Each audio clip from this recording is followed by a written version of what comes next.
Aclaro que este video fue grabado y subido en 2023, por eso menciono los 10 años de Felina, y lo resubo ahora porque el original fue bloqueado en todo el mundo. Gracias por su comprensión. Hace 2 semanas subí un análisis del episodio Ozymandias por sus 10 años, y en algunos comentarios me pidieron que hiciera lo mismo con Felina, y heme aquí, haciéndole un sobreanálisis porque obviamente también cumple una década. Bien, Felina es el segundo mejor capítulo del programa, solo superado por Ozymandias, pero siento que Felina es un poco mejor que este último, porque cierra perfectamente el arco de Walter White al hacerle reconocer su verdadera naturaleza. Escucharlo finalmente confesarle a Skyler que lo hizo por sí mismo fue un gran suspiro de alivio no solo para ella, sino también para la audiencia. Es un hombre que ya no es una buena persona, pero aún le queda un poco de humanidad para corregir algunos de sus errores antes de encontrar su destino. Además, la voluntad del capítulo de explorar la moralidad dudosa de maneras que son a partes iguales como desgarradoras, conmovedoras y horrorosas sigue siendo incomparable hasta el día de hoy. Pero, ¿realmente Felina es un buen episodio con un final feliz? Pues, al final del video podré dar una respuesta. Chemistry is, well, technically, chemistry is the study of matter. But I prefer to see it as the study of change. It's the constant, it's the cycle, it's solution, dissolution, just over and over and over. It is growth, then decay, then transformation. It is fascinating, really. Walter White es un personaje que alguna vez encarnó la esperanza y la promesa, pero se embarcó en un viaje de oscuridad, donde finalmente se reveló su verdadero ser y las complejidades de su personaje. En Breaking Bad presenciamos la transformación de Walter, que comenzó siendo un profesor de química de secundaria, reprimido a un formidable fabricante de metanfetamina que cautivó al público con su arco trágico, lo cual inició por su cáncer, que es el catalizador de sus acciones destructivas que no solo lo dañan a él, a los de su alrededor también. En medio del caos de sus actividades clandestinas, Walter, a su manera defectuosa, siguió siendo un padre cariñoso para sus hijos. El peso de sus responsabilidades como padre le tocaba la fibra sensible, un recordatorio constante de los sacrificios que hizo. Anhelaba mantener a su familia atormentado por el conocimiento de que sus días estaban contados debido a su enfermedad terminal, pero ese amor a sus hijos seguía ahí a pesar de sus malas decisiones. Sin embargo, Walter quería ser grande, reconocido, pero seguía siendo un peón que estaba atrapado en las despiadadas garras de los narcotraficantes, así que contra todo pronóstico, Walter finalmente se levantó para enfrentarse a sus enemigos, negándose a seguir siendo un simple peón. Con precisión calculada, superó a sus adversarios, dejando un rastro de destrucción a su paso. Sus acciones fueron impulsadas no solo por la venganza, sino también por el deseo desesperado de recuperar su sentido perdido de autoestima. Ahí fue cuando se volvió adicto a la metanfetamina sin siquiera probarla, o mejor dicho, siempre fue adicto a la química y a su orgullo. A medida que la serie llegaba a su desgarrador final, el espectro de la tragedia se cernía sobre el destino de Walter. Es un giro de cruel ironía. El hombre que había luchado tan ferozmente encontró su muerte. Sus últimos momentos fueron un recordatorio inquietante de las consecuencias de sus decisiones y el daño colateral infligido a sus seres queridos. Con dolorosa intensidad, su trágico final resonó con una sensación de tristeza. En la historia de Walter encontramos una profunda exploración de la condición humana. Sirve como un conmovedor recordatorio de que nuestras decisiones moldean nuestro destino y que la búsqueda del poder y la redención a menudo cobra un precio devastador. Su viaje de un padre cariñoso a un antihéroe caído sirve como una advertencia, un reflejo sombrío de las debilidades que todos llevamos dentro. Por eso Felina es maravilloso, el desenlace de todo eso se encuentra acá, y por otro lado, Vince Gilligan nos deja claro que el personaje que vemos en este capítulo no es Walter White ni Heisenberg, es un personaje nuevo nacido de ambos hombres. es el señor Lambert. Gracias a Heisenberg pudo levantar su imperio, pero dicho imperio se derrumbó en Ozymandias. Hank muere, su familia lo deja y pierde gran parte de su dinero, y ahí es cuando finalmente Heisenberg muere. Lo que nos queda ahí es un Walter White afligido y obviamente molesto, mirando los restos destrozados de su vida y se desquita con Jesse antes de huir. Lo vemos a continuación en su casa, intentando recoger todo lo que le queda y escapar. Después del altercado con Skyler, les grita que son una familia, e inmediatamente se da cuenta de que ni siquiera él cree que eso sea cierto ya. Su lastimero susurro que se repite lo confirma. Esta es la primera parte de la muerte de Walter White. Ahora, huyendo y con Saul, vemos a este nuevo hombre intentar revivir al muerto Heisenberg, planeando, conspirando, pero no puede reunir la fuerza para hacer lo que era Heisenberg, y literal se acaba con su ataque de tos. De manera similar en el bar de New Hampshire, intenta desesperadamente revivir a Walter White conectándose con su hijo sin éxito. Luego se pone en contacto con la policía para entregarse, aceptando el hecho de que tanto Heisenberg como Walt están muertos y desaparecidos. Allí, en el vacío de ambos grandes hombres, surge por así el Fénix, llamado desde las voces de Gretchen y Elliot, para hacer lo planteado desde el principio, dejar dinero a su familia, combinando la astucia y la crueldad de Heisenberg y la brújula moral de Walter White. El señor Lambert podrá llevar a cabo lo que hay que hacer. Ahora no tiene la necesidad de mentir por su beneficio personal, es por el bien de los demás. Y creo que todos estamos de acuerdo con que su mayor desventaja fue el tener que ocultarle su negocio a su familia. Lamentablemente el mundo del crimen donde se quiso meter requería atención y dedicación máxima, sin mencionar la moralidad nula que hay en ese mundo. Gustavo tuvo la ventaja de no tener gente cercana, familia que lo apoyara o él tuviera que apoyar, gente a la que tener cariño, solo tenía su trabajo, donde la formalidad, el objetivo y deseo de venganza lo movió por 20 años. El señor Lambert era básicamente un hombre cotidiano, pero con la mente criminal, sin un pasado, un tipo cualquiera. Esa identidad era perfecta para Walter.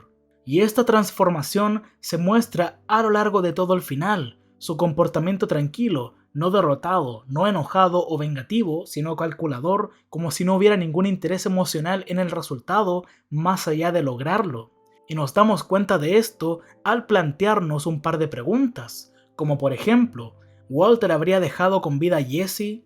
¿Realmente el viejo Walt habría estado tan tranquilo con sus antiguos amigos? ¿O Heisenberg habría sido así de amable? Pues no, este hombre estaba allí con un propósito, y todo lo que dijo e hizo provenía de la mente de un hombre que existía con ese propósito. Lo mismo puede decirse de su tiempo con Skyler, en el que es completamente honesto y abierto. Y sabemos lo que sucede en el complejo de los neonazis, pero me gustaría centrarme en su interacción con Jesse en ese momento. No dice nada, no le cuenta ninguna de las tonterías de las que Jesse está harto y cansado. Sabiendo que morirá pronto, se pone en una posición en la que Jesse puede hacer lo que sea necesario para salvarse a sí mismo, no ser salvado por Walt. Finalmente Jesse se marcha sintiéndose verdaderamente libre. Así, la forma final de Walter, evolucionada a través de años de Heisenberg, regresa al lugar donde nació este alter ego para atar todos esos cabos sueltos, pero también para sentirse en paz, ya que tanto Walt como Heisenberg finalmente abandonan esta tierra. Y da lo mismo en qué temporada dejaste de apoyar al señor White, ya sea en la tercera o en la cuarta temporada, o donde la mayoría dejó de hacerlo, en la quinta. En Felina es casi inevitable no apoyarlo, porque sabíamos que su final se estaba acercando, y queríamos que sus últimos objetivos le salieran a la perfección, y fue lo que terminó pasando, puesto que en Felina es la única vez en toda la serie que un plan de Walt funciona a la perfección. Para dar otros ejemplos y que esto se entienda, Walter comienza la serie intentando cocinar y vender su droga para ganar algo de dinero para su familia, un plan que en un principio obviamente falla. En la segunda temporada intenta ampliar su asociación con Tuco y otros métodos de distribución como con Gustavo, lo que también fracasa, y la gran recompensa le hace perderse el nacimiento de Holly, provocar la muerte de Jane e indirectamente el accidente aéreo. En la tercera temporada, Uno de sus planes más atrevidos para sacar a Hank de su rastro termina con Jesse en el hospital amenazando con entregar a Walt. Luego, orquesta la medida completa que destruye su relación de negocios con Frink. Entonces, en la cuarta temporada mata a Gustavo, lo que termina siendo lo más parecido a un plan perfecto, hasta que Jesse se da cuenta de que Walt envenenó a Brock, lo que finalmente nos trae aquí. La verdad es que sus planes funcionan, pero conllevan costos no deseados. El atraco al tren funcionó, pero un niño murió. El envenenamiento de Brock funcionó a costa de dañar para siempre la confianza de Jesse y eventualmente hacer que intentara matarlo y recurrir a Hank.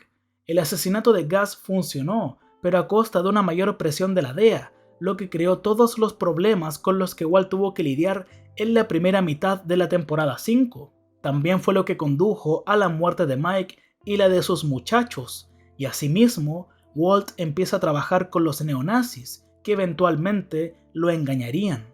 Sin embargo, en Felina, el plan de Walt es muy claro desde el principio: llevar dinero a su familia, vengarse de Jack y su tripulación y morir en el proceso, porque eso quería hacer en un principio, perder la vida ahí, activando la ametralladora y morir con todos ellos, pero todo cambió cuando vio el estado de Jesse. Estaba muy claro que Walt sabía que iba a ser su última noche con vida, y hacia ese fin su plan es completamente sólido, y esto lo hace gracias a que aprendió a aceptar quién es. En la temporada 3, Jesse dice que aprendió a aceptar que él es el malo mientras estaba en rehabilitación. I accept who I am. And who are you? I'm the bad guy. Walt finalmente acepta que él es el malo al final. Utiliza su reputación de villano y la razón por la que puede hacerlo es porque entiende quién es y cómo lo ven los demás. Abandona su esencia, todo aquello con lo que alguna vez se identificó, Heisenberg o un hombre de familia. Ahora ya no tiene que llevar una doble vida ni pretender ser ninguna de esas cosas. Su hijo le dijo que se muriera pronto y Gretchen y Elliot negaron su legado y cortaron esta conexión con su yo anterior. Ya no tiene nada por qué vivir más que la venganza. Él simplemente existe. Eso le da cierta libertad para no verse frenado por el orgullo, las mentiras o la familia. En cambio, puede aprovechar todo su genio potencial. No más medias tintas.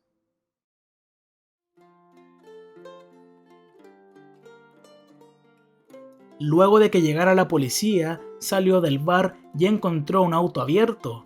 Busca algo para encender el motor y antes de sacar un destornillador encuentra un cassette del cantante Marty Robbins. Y después, cuando logra prender el coche, se escucha una canción del artista llamada El Paso, que trata sobre un vaquero sin nombre que está enamorado de una mujer que se llama Felina y es bailarina en una cantina de El Paso.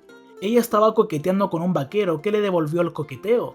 El protagonista de la canción, celoso, mató al vaquero por su propio deseo egoísta, y por esa acción tiene que escapar de la ciudad para huir de la ley por mucho tiempo. Poco después regresa para ver a Felina una vez más, y cuando llega le disparan en el costado. Sin embargo, justo antes de morir, Felina lo besa y muere en sus brazos. Es una muy buena analogía de lo que pasa en este episodio o la serie en sí. Después de arruinar todo lo que le importaba por sus acciones, Walter se va por unos 6 meses lejos de Nuevo México, pero vuelve para tratar de arreglar las cosas. También recibe un disparo en el costado y muere en el lugar que más amaba, donde cocinaba su metanfetamina, su Felina. Tal vez por eso el capítulo se titula Felina, haciendo referencia a la mujer de la canción, pero hay más significados. Felina es un anagrama de finale, o sea, final, y viéndolo desde un lado químico, Fe es hierro, que se encuentra en la sangre, Li es litio, que se encuentra en el sudor, y Na es sodio, que se encuentra en las lágrimas. Sangre, sudor y lágrimas fueron lo que se necesitó para crear el imperio de Heisenberg, y sangre, sudor y lágrimas fueron lo que hizo falta para destruirlo. Y si quieren encontrarle un significado al título de una forma más rebuscada, Felina es la versión femenina de felino, pues la bala rebota en el marcador número 10, y mucho se dice que los gatos tienen 9 vidas, Walter al parecer tenía 9 vidas. En toda la serie fue amenazado de muerte. No voy a contar la cantidad de amenazas porque fueron muchas, sino diré las más importantes. Primero fue Crazy 8 y Emilio, luego Tuco, Héctor, los primos, quinto sería Gustavo, después Mike, Jesse, Lidia y los neonazis.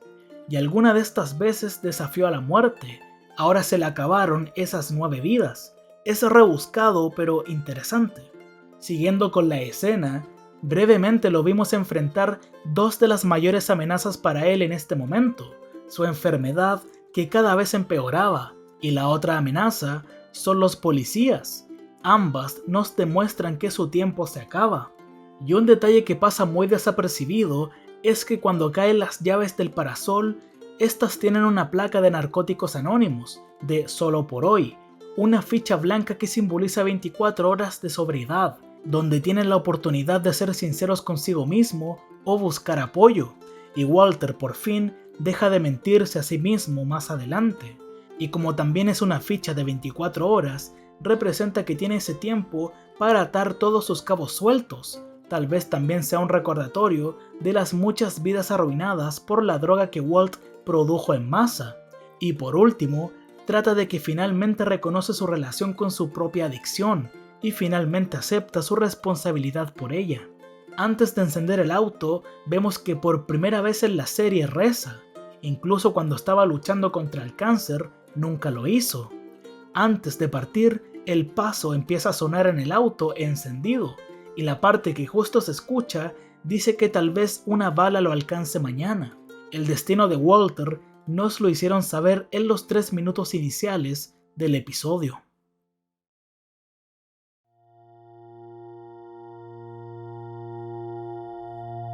En algún lugar de Nuevo México, Walt se detiene en una gasolinera y, haciéndose pasar por un periodista, obtiene la dirección de Gretchen y Elliot, y antes de irse, deja el reloj que le regaló Jesse en su cumpleaños. Fácilmente puede simbolizar que se le acabó el tiempo o que se está despojando de su pasado, su yo orgulloso y egoísta de Heisenberg, que estaba demasiado centrado en la codicia y el poder simbolizado por el reloj. Curiosamente, muchas de las peores acciones de Heisenberg se produjeron después de recibir ese regalo, pero en realidad este simbolismo o explicación es más simple que eso. Vince Gilligan hizo que dejara su reloj ahí por motivos de continuidad, ya que no lo llevaba puesto durante los flash forwards de episodios anteriores. Otra cosa interesante de este momento es que había una escena eliminada donde Walt se encontraba con un ex alumno. Este tipo lo reconocería. Walt lo amenaza y le paga para que no lo delate, pero antes de irse le pregunta si fue buen profesor. El tipo responde que lo hizo bien, recordando cuando cambiaba de color una llama, escena del primer capítulo. Hubiera quedado bien esta escena, porque pudo haberse relacionado con el final, donde se muestra que Walter sí fue buen maestro, al ver que Jesse cocinaba una metanfetamina tan pura como la de él, completamente solo. Ya cuando llega a casa de Elliot y Gretchen, lo vemos en la oscuridad como si fuera un fantasma. De hecho, todos lo perciben así ahora. Aparece cuando tiene que aparecer y cuando cumplió su objetivo en ese lugar, desaparece.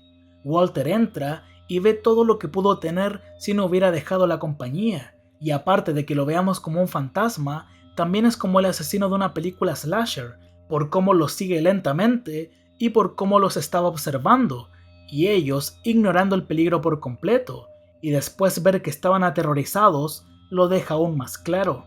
Elliot hasta intentó defenderse con un cuchillo, pero Walt le dice que necesita uno más grande, ya que cuando se enfrentó a Skyler, ella llevaba uno más grande y ganó.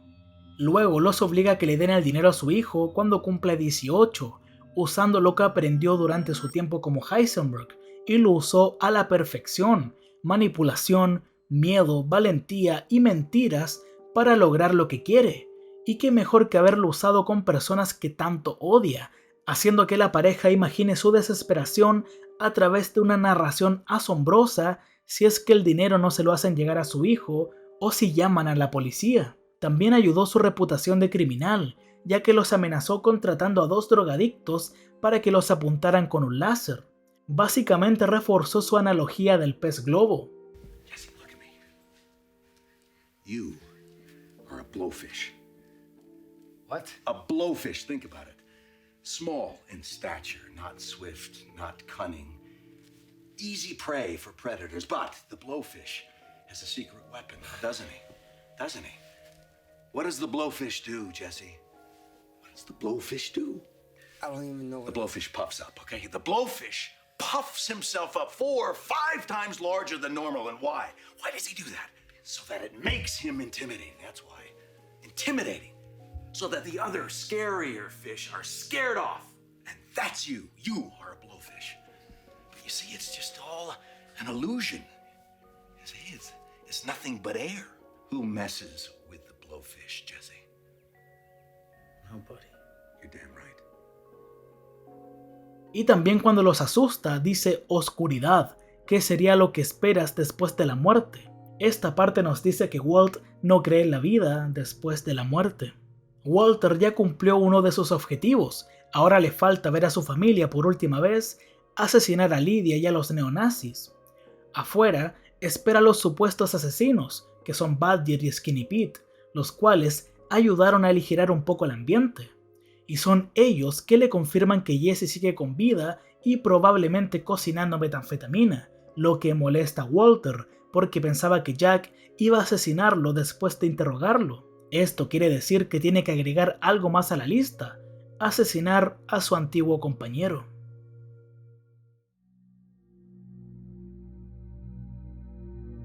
En la escena anterior, Badger y Skinny Pete dicen que creen que Jesse ha estado cocinando metanfetamina, pero nos engañan con esta escena tranquila, silenciosa y con colores cálidos, donde Jesse está haciendo un poco de carpintería. Hace una caja que recuerda a su anécdota de Narcóticos Anónimos. Pero con un corte abrupto, volvemos a su triste realidad, lo cual se asemeja mucho con la siguiente escena que vemos, donde Walt va a su antigua casa a buscar el ricino, y al llegar a su sala, recuerda los momentos felices. Flashback que define bien el cómo empezó y cómo va. El corte abrupto sirve mucho para ver al mismo hombre en el mismo lugar, con solo 2 años de diferencia. Pero muchas cosas han cambiado. Antes era todo más vivo y ruidoso. Ahora hay un completo silencio.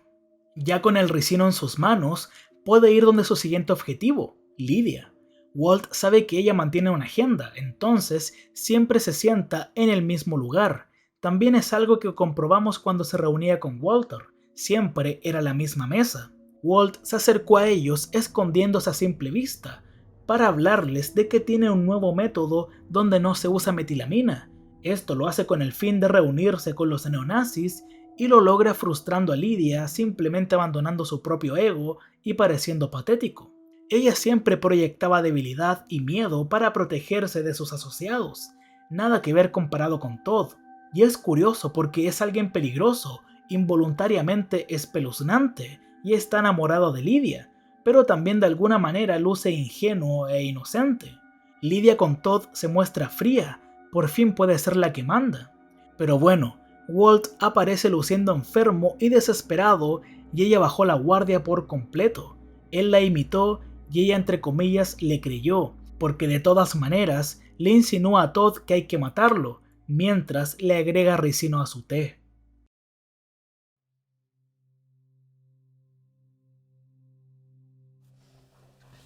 She just won't understand. I mean, no matter how well I explain it, these days she just has this. I mean, I truly believe there exists some combination of words. There must exist certain words in a certain specific order that would explain all of this. But with her, I just can't ever seem to find them. I did it for me. I liked it. I was good at it. Este arco empieza en el desierto, donde Walter arma su dispositivo. Puede que no haya sido necesario mostrar el desierto en el capítulo. Walt pudo haberlo armado en cualquier otro lugar, pero en esta locación han pasado tantas cosas en la serie que era algo inevitable.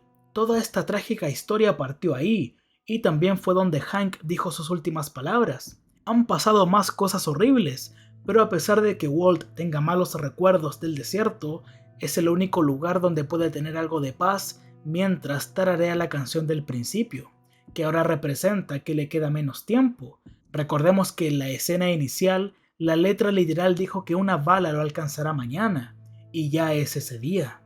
Cuando ya lo tiene casi armado, su anillo de bodas aparece recordándole a su familia, así que inmediatamente nos vamos a la nueva casa de los White, con un paneo bastante interesante, donde vemos estos cuadros y no está incluido Walter, ya no es un miembro de la familia. Además, hay un paneo similar en el último capítulo de la tercera temporada, que comenzaba con un flashback de cuando los White compraron la casa. El movimiento empieza desde la chimenea hasta la sala completamente vacía. Más adelante, en el mismo capítulo, tenemos el mismo paneo, donde ahora no está vacía, con colores cálidos y que casi se respira un hogar feliz. Vemos a Skyler cocinando la cena, Junior contento de que su padre esté en casa y Walter con Holly. El paralelismo de estos dos es que al principio vemos a un Walter que quiere mantener a su familia legalmente, ya que trabajaba en un buen laboratorio. Y ahora vemos a Walt que mantiene a su familia, pero sus acciones han hecho que cada vez esté más separada, algo que en esta escena nunca había pasado por su cabeza. Ahora en Felina pasa algo similar. Vemos toda la casa que ahora es más pequeña, más oscura, fría, ya Walter ni siquiera lo consideran. No logró mantenerla unida y a salvo como quería. Este movimiento lo muestran mientras Marie le dice a Skyler que Walt está de vuelta en la ciudad, pero cuando la cámara llega a ella, revelan que Walt estuvo ahí todo el tiempo para verla una última vez, porque pase lo que pase esa noche, quería despedirse como corresponde. Ella aprovecha de decirle que unos tipos fueron a visitarla tiempo atrás y la amenazaron, y él le asegura que nunca más la molestarán. También aprovecha de darle la ubicación de los cuerpos de Hank y Gómez. Y con este plano donde son separados por el pilar se ve una distancia increíble. Skyler en su lado está fumando y sufriendo, y en el lado de Walt está su adicción, la cocina, metafóricamente hablando, claro. Y además es una representación de que están en dos lados diferentes y creen dos cosas diferentes, porque justo ahí es cuando Walt quería decirle las razones de sus acciones, pero ella creía que le iba a decir que lo hizo por su familia. Pero Walter por fin encontró las palabras exactas para decírselo, algo que le estaba complicando tiempo atrás, como mostré en este pequeño fragmento. La expresión de saber que ya no estaba mintiendo y de alivio en el rostro de Skyler es tan desgarradora cuando finalmente logró que admitiera lo que ella quería escuchar hace mucho tiempo, que no era un héroe desinteresado que lo sacrificaba todo por la familia, sino un ególatra orgulloso y autodestructivo, al que no le importaba el daño que causaba a quienes lo rodeaban. Sin embargo, ya es demasiado tarde para que esa admisión signifique algo, pero es agradable escucharlo, ya que sabe que el hombre que amaba no irá a la tumba negando quién es y fue y lo que ha hecho, pero se ha sufrido y perdido tanto que ahora es casi una admisión sin sentido. Sus hijos ya no tienen tío, y Junior o Flynn no quiere a su padre cerca. Y que le diga a Skyler esto, Tell them I was here, that I forced my way in. Tell them I wanted bacon and eggs on my birthday, and that I gave you that ticket. significa que se ha despojado por completo de su ego y ya no le importa lo que el mundo piense de él. Está bien que todos piensen que es un monstruo abusivo siempre, mientras sepa que todo estará bien. Luego, ve por última vez a su hija y con una última mirada se despide de Skyler, donde ella incluso levantó su mano cuando él pasó, como si quisiera extenderla y agarrar la suya antes de que él se fuera. Así que no creo que ella le temiera en absoluto aquí. Sabía que Walt ya era un hombre derrotado en ese momento. Todo el país lo estaba buscando y su propio hijo lo odia, no tiene nada. Afuera, Walt ve a Junior, casi como si fuera un asesino viendo a su próxima víctima, pero no, es una escena tierna y agradable, pero a su vez triste, donde un padre ve a su hijo por última vez y donde un hijo perdió a su héroe, y eso era lo que Walter temía. Alguna vez se lo dijo a Junior, le daba miedo cómo lo podía recordar. I don't want you to think of me the way I was last night. I don't want that to be the memory you have of me when I'm gone. Walter trágicamente se despide en silencio desde la distancia, sabiendo muy bien que no puede acercarse a él, porque además de que podría meterse en problemas, Junior ya lo ve y recuerda como un monstruo. Todas las escenas que tienen que ver con sus seres queridos es un atisbo de un padre y su familia felices, el último atisbo de una familia que se perderá verdaderamente para siempre. Es un momento trágico y el clímax de la historia de la familia.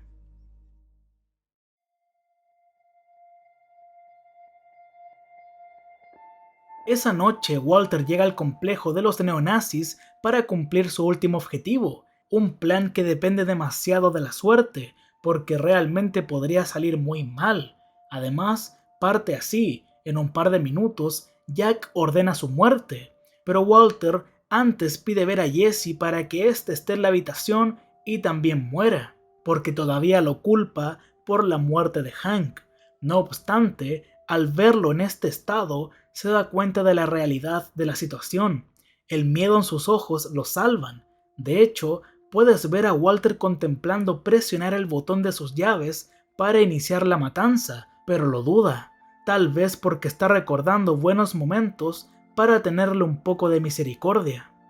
$672,000 each. Hey, come on, baby! Come on! Yes! Come on! Ah! Yes! Yes! You mean like remission good? Mr. White, you kicked his ass, yo. No. You must be so psyched. Like I said, it was your birthday, so. I left the receipt in the box in case you want to exchange it. Anyway, hey, happy birthday.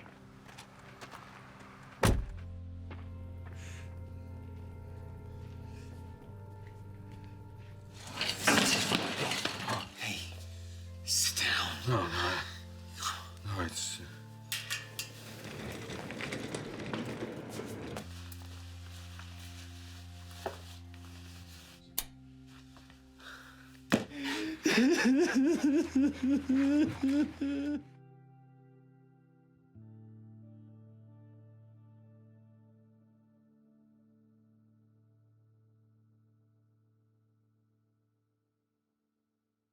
Walter, para salvarlo, lo tira al suelo y activa el arma donde elimina a los indignos que estaban usando su corona. Luego, Jesse ahorca a Todd hasta matarlo, vengándose así de la fuente más importante de su miseria, y el señor White se acerca a Jack para dispararle, momento que recuerda un poco a cuando Hank estaba rodeado de neonazis en Ozymandias. Hank tenía un disparo en la pierna, podía sobrevivir si cooperaba, pero se niega a suplicar y acepta su destino. Jack, por otro lado, estaba tosiendo sangre cuando le dispararon, lo que significa que estaba sangrando internamente, entonces iba a morir sí o sí. Sin embargo, todavía intenta negociar, a pesar de lo inevitable. Básicamente, uno podría haber vivido, pero eligió morir con dignidad, y el otro absolutamente iba a morir, y pasó sus últimos momentos tratando de mendigar, pero Jack fue demasiado estúpido para ver que Walt tomó una decisión hace 6 meses, y sin dejar que termine su frase al igual que Hank, Walter le dispara. Acto seguido, le pide a Jesse que le dispare. Do it. Instante que recuerda a 2 escenas, una de la temporada 2 y otra de la 4. Do it! I'll do it. Do it. En esta escena, Walt perseguía la muerte, estaba listo para morir en cualquier momento, pero tenía miedo. Y en esta, solo lo estaba manipulando, y ahora en Felina, realmente estaba listo para morir. Walt le da el arma como si le estuviera devolviendo el poder, dándole a elegir. Esto es algo que no le había dado a Jesse en mucho tiempo. Pero el hecho de que Jesse se negara a dispararle fue significativo, no desde el punto de vista de la misericordia o la amistad, sino de que es mejor que lo haga él mismo. Finalmente, Jesse ha dejado de ser el peón de Walt, ya no es un subordinado, es su propia persona, no se iba a dejar manipular por nadie. En pocas palabras, Walt liberó a Jesse de los neonazis, y este al no matarlo, se liberó de Walter. Ya afuera, le hace saber a Lydia que fue envenenada y no hay vuelta atrás. Con ella ya casi muerta, el señor White cumplió todos sus objetivos a la perfección. Y de inmediato comparte una última mirada con Jesse, sin remordimientos. Siempre fueron socios 50-50, hasta el sufrimiento fue repartido mitad y mitad. Y este instante conserva ese tono azul de la primera conversación que compartieron en la serie. Y finalmente, Jesse es libre, sale gritando feliz, lo que recuerda a la típica escena final de una película slasher, donde el protagonista escapa del asesino.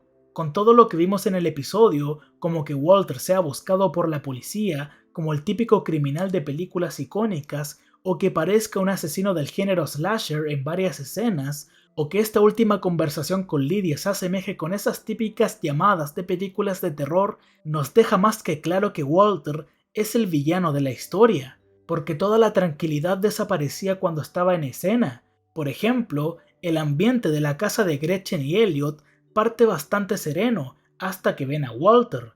Lo mismo con el momento que comparte con su familia. Vemos que es un momento tierno y conmovedor, pero luego nos recuerdan que es un criminal.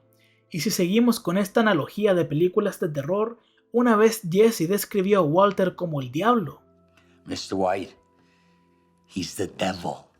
En Felina, vemos a Walter convertirse en esta criatura diabólica, en una búsqueda para destruir y castigar a los malvados, incluido él mismo. Además, también logra liberar a Jesse, asegurar el futuro financiero de su familia y darle a Skyler una sensación de cierre. Creo que es genial cómo al final usa a Walter para restaurar un sentido de justicia en un mundo que de otro modo sería injusto, sin permitirnos olvidar que es un monstruo. Bien, con su herida de bala, pasa sus últimos momentos en el laboratorio, contemplando que sí fue buen maestro. Cuando golpea el medidor, no cambia, demostrando que Jesse finalmente se aplicó. El indicador está configurado en 85, que es lo que Walt le corrigió a Gale. I said 85. It's always been 85, not 75, not 95, 85. También se sintió orgulloso de que Jesse sí usaba máscaras antigas. Antes se rehusaba a hacerlo, pero aquí, incluso en confinamiento, hizo todo lo que Walt le enseñó, incluso el aspecto de seguridad. De fondo se escucha Baby Blue, letra que queda perfecta. Nos hacen creer que tal vez extrañaba a su familia y quería volver con ella, pero no, realmente echaba de menos el lugar donde era bueno y se sentía vivo. Su Baby Blue era todo lo que le importaba, hasta se despide de ella. Además, la letra inicia con la frase «Supongo que obtuve lo que merecía». Walter se acerca a un equipo del laboratorio y a lo lejos vemos que se está acercando la policía. La serie comenzó y terminó con sirenas que se dirigían hacia Walter, pero en el primer episodio estaba absolutamente aterrorizado por el sonido de dichas sirenas. Tenía miedo de que lo atraparan, pero aquí está tranquilo, aunque se esté muriendo. Es un gran contraste, es un hombre completamente diferente. Antes de caer, ve su reflejo. A lo largo del programa, ni siquiera podía verse en el espejo, muchas veces por rabia o porque se daba asco. No obstante, ahora lo ve porque acepta quién es, y deja esta marca de sangre que tiene forma de W, es como su firma, haciendo que su marca de metanfetamina azul sea completamente suya para siempre. Y como dije al principio, esta es la historia de un hombre que pasó toda su vida reprimiendo su verdadero ser por culpa del miedo. Deja salir su verdadera cara cuando ve que le queda poco tiempo, dejándose consumir por la ambición y el orgullo hasta perder todo lo que amaba, pero curiosamente muriendo como siempre quiso ser, un hombre al que todos temen o respetan, que se hace escuchar, que defiende quién es y que después de todo sí pudo dejar sustento para su familia y sí fue buen profesor a fin de cuentas. Es bastante poético, trágico y humano, y es algo que hace de todo este recorrido una experiencia de nunca olvidar. Y la genialidad de que haya elegido morir en el laboratorio de metanfetamina es perfecto. Este es el lugar que hizo que lo mataran en menos de 2 años, que hizo que su familia lo odiara, los obligó a mudarse y les causó un dolor intenso. Pero es en un laboratorio donde ganó, donde tenía poder, de donde vino todo su éxito, y también muere satisfecho porque logró sus objetivos, pero su familia no va a solucionar todos sus problemas con el dinero que le dejó, y por otro lado, como dije antes, vio con sus propios ojos que a Jesse le enseñó con éxito.